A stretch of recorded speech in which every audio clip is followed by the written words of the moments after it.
江爷爷这里最近几天接连2次为福宝应援，江爷爷不仅提到了自己马上会来中国看福宝。 네, 여러분 벌써 다녀오신 분들 이야기도 많이 들었고요. 또 가고 싶어 하시는 분들도 많은 걸로 알고 있습니다. 저도 조만간 갈 텐데요. 제가 빨리 다녀와서 여러분들에게 우리 푸바오 소식을 확실하게 좀 전했으면 좋겠다라는 생각 갖고 있거든요. 还在节目采访中又一次讲述了自己和宝家成员的故事。虽然福宝现在的生活很是幸福和优越，但仍有小部分人抓着一些片面的信息和视频在网上肆意传播。为此，江爷爷和宋爷爷都已经出面进行辟谣了。作为照顾了福宝近4年的贴身饲养员，和福宝的真爱粉们一样，都很难忍受看到有关于福宝的负面新闻。但由于是公众人物，并不能和粉丝们一样直接在网络上回怼。而且现在福宝已经回国，所以对于维护福宝的形象和福宝回国后的生活状况，都是2个爷爷发自内心的行为。2个爷爷都忍不住出了视频为福宝进行辟谣。虽然福宝回国已经数月了，但现在爷爷们每当提及瑞宝和辉宝时，爷爷们还总会下意识的将其和福宝对比。例如瑞宝、辉宝的性格，爷爷们常常提到瑞宝的性格比较像福宝。江爷爷更表示，感觉福宝并没有离开自己，更像自己的孩子有了新的人生方向一样。 푸바오랑은 사실은 이별했다라는 표현은 저 스스로는 잘 생각하지 않아요. 왜냐면 우리 사람들도 가족들끼리 생활을 하다가 아이들이 성장을 하고 나면 출가를 하는 거잖아요. 그래서 푸바오도 잘 자라서 약간 출가하는 느낌으로 간 것이지 뭐 이별이 아니다. 언제든지 만날 수도 있고 또 제가 찾아갈 수도 있고 그런 상황이 되기 때문에 그냥 이별이라고 표현하고 싶지는 않고요. 也正是因为江爷爷这样一直把福宝放心上，所以对江爷爷来说，现在福宝虽然离开了，但是依旧像是在自己身边一样。福宝正手脚并用的啃着独木桥，福宝这是想为妹妹们的即将到来清理一下这根独木桥，好让独木桥变得光滑一些。福宝看上去干得很卖力，爷爷们要是看到福宝这般卖力，高低得给福宝多加2块小苹果。福宝啃了一会儿，感觉有点塞牙了，坐起身给自己清理了一下牙缝，木屑掉在身上，福宝感觉有点痒痒的。福宝又给自己清理了一下身上的木屑。福宝稍作休息后，然后继续工作。福宝又工作了一段时间，感觉这个地方清理的差不多了，于是起身给自己换了个位置，然后继续进行清理。福宝一边工作一边玩耍。福宝除了漂亮可爱以外，还总是有一些自己的小想法，古灵精怪的，所以才这般深受姨姨们的喜爱。甚至有时福宝的一些想法和人类没有什么区别，这让姨姨们看久了，总觉得福宝身体里面藏着一个小孩。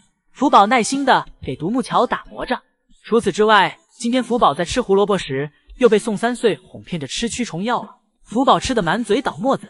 今天下班时间到了时，乐宝和福宝早早的便坐在了通道门口，等待奶爸和爷爷的开门，表示自己要回家跨年了。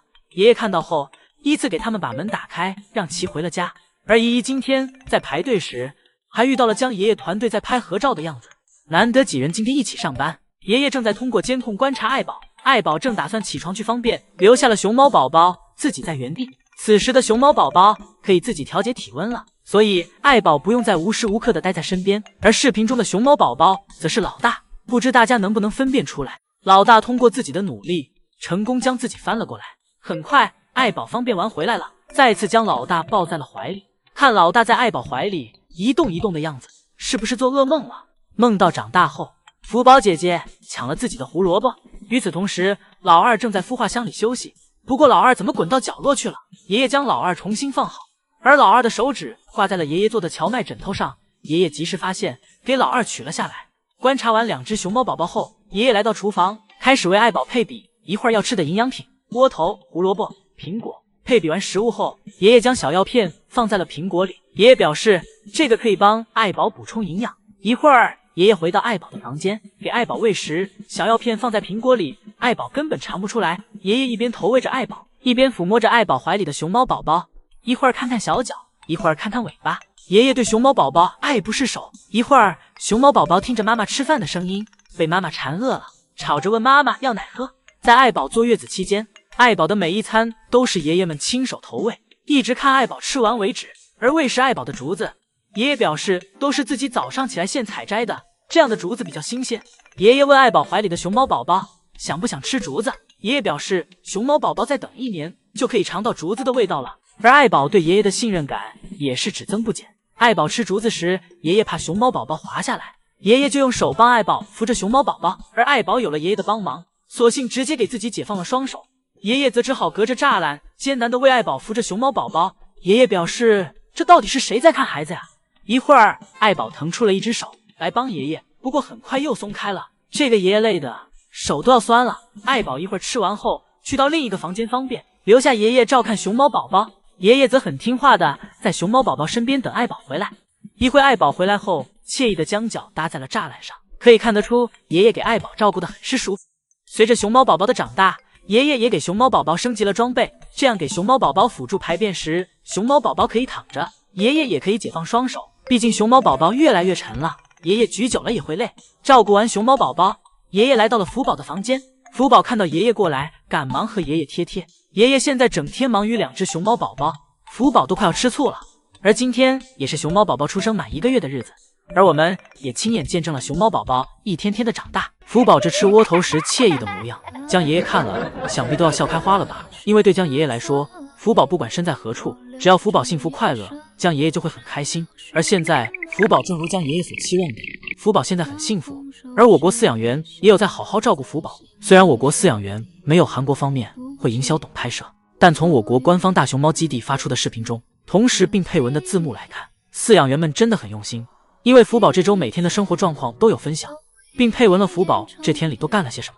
而对于宋爷爷来说也有好消息，因为福宝这周吃了好多的小苹果，宋爷爷当时所期望的也达到了。这周福宝在室外玩耍的不亦乐乎，再配上我方第一狙击手带回来的视频，福宝看上去似乎也已经感觉到了自己马上就可以出去放肆的嗨了。福宝这包竹笋的样子也是越来越帅气了，手脚并用，小手和小脚负责给自己支撑，牙齿熟练的剥着竹笋皮，坐着吃累了就半躺着。福宝现在的生活主打一个享受，而且懂事的福宝也并不会因为竹笋和小苹果多了就不吃竹子了，而是依旧能做到营养搭配，饮食均衡。福宝的小肚腩幅度越来越高了，小脸也日渐圆润，只是福宝的接受信号的小揪揪还是被压着，想必等福宝隔离完，饲养员给福宝洗个澡就会恢复了，这样还可以在炎热的夏天里给福宝降个温。而且福宝现在与新饲养员配合的也很好，每天体检时也都是不慌不忙，不急不乱的细嚼慢咽的吃着窝头，表示让奶爸不要着急，等自己吃完再给自己喂。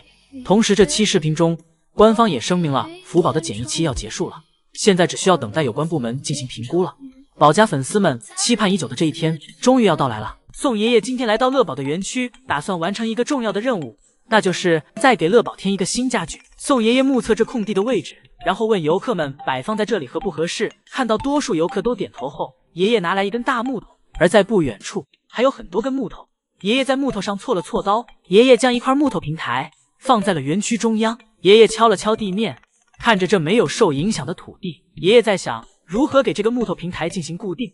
爷爷拿来大砍刀，开始对木头进行处理。一套流程下来，给爷爷累坏了。爷爷将锯下来的木头放在平台上测量了一下位置，之后又拿来工具开始凿地面。但这里的地面实在太硬了，和想象中的有点不太一样。爷爷只能另想办法。爷爷站在原地沉思了一会儿，将木头拿到了乐宝的小亭子前。爷爷似乎又有思路了。爷爷开始给木头进行拼接，拼接完这些木头完全不够，爷爷必须从那根大木头上去裁剪更多的小木头。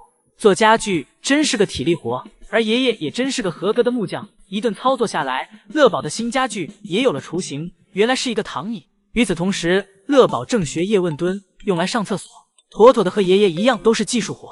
而爷爷忙碌了一上午，也迎来了完工。爷爷完成他的作品后，让乐宝来到室外园区看他的新家具。乐宝吃完饭一回头，发现了这个新添加的躺椅。乐宝走近进行查看，乐宝趴在躺椅上闻了闻，发现是爷爷的气味。虽然此时乐宝还没搞懂这是个啥，但已经开始做标记了。乐宝表示，只要出现在自己园区的东西，那就是自己的。乐宝在躺椅上不断的打滚，躺椅让乐宝玩出了沙发的感觉，而且这个长度对乐宝来说刚刚好。乐宝在躺椅上展示着他那妖娆的身姿，躺椅的每一个位置，乐宝都要对其标记上自己的气味。而爷爷看到乐宝如此喜欢自己做的躺椅，已经乐开花了。